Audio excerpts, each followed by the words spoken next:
Hello दोस्तों, आज मैं एक और कहानी लेकर आया हूँ जिसका नाम है कृतज्ञ मनुष्य। चलो स्टार्ट करते हैं।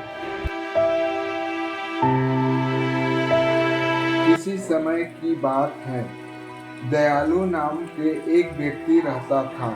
अपने नाम के अनुरूप वह एक बहुत ही दयावान आदमी था।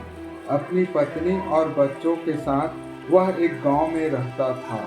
वे बहुत गरीब थे और अक्सर भूखे ही रह जाते थे। दयालु की पत्नी ने उसे बाहर जाकर कुछ खाना लाने को कहा, इसलिए वह जंगल की ओर गया। वहां एक कुआं में उसने एक बाघ, बंदर, सांप और सुनार को देखा। उसने तीनों जानवरों को कुएं से निकाल दिया। आपका बहुत बहुत धन्यवाद, बाघ ने कहा। आपकी दयालुता को मैं हमेशा याद रखूंगा। यदि आपको किसी सहायता की जरूरत हो तो कृपया करके मुझसे कहिए, मैं अवश्य उसे पूरा करूंगा। लेकिन कृपया करके उस सुनार को कभी कुएं से बाहर नहीं निकालिएगा, क्योंकि वह हमेशा आपको हानि ही पहुंचाएगा। इसके बाद बंदर और सांप ने भी दयालु से ऐसा ही कहा। उन दोनों ने भी उसे उस सुनार के बारे में आगाह किया, लेकिन उस दयावान आदमी ने सुनार को भी कुएं से बाहर निकाल दिया। अपने वादे के मुताबिक उन जानवरों ने दयालु की सहायता की। बंदर ने उसे ढेर सारा फल ला कर दिया। बाघ ने उसे कुछ आभूषण दिए और कहा, ये आभूषण उस राजकुमारों के हैं जिनका मैंने शिकार किया है।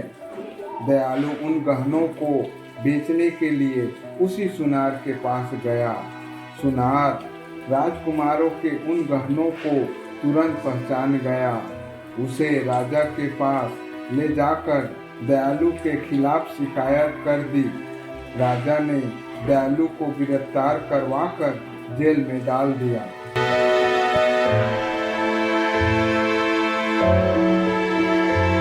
रात में वह सांप उसकी काल कोठरी में प्रकट हुआ और बोला, कल मैं रानी को डस लूंगा।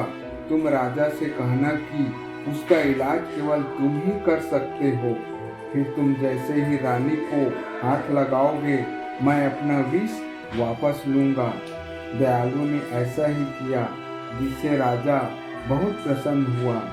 उसने उससे कहा, रानी के जीवन की रक्षा के लिए तुम्हारा बहुत बहुत धन्यवाद। लेकिन यह बताओ कि तुमने मेरे पुत्र की हत्या क्यों की?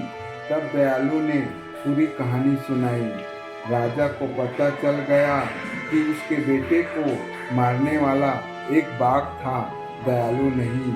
तब उसने सुनार को उसकी चालबाजियों के लिए बंदी बनाने का हुक्म दिया, जिससे उस आदमी से दगा की जिसने उसे कुएं से निकाला था, और दयालु को बहुत सारा धन दिया।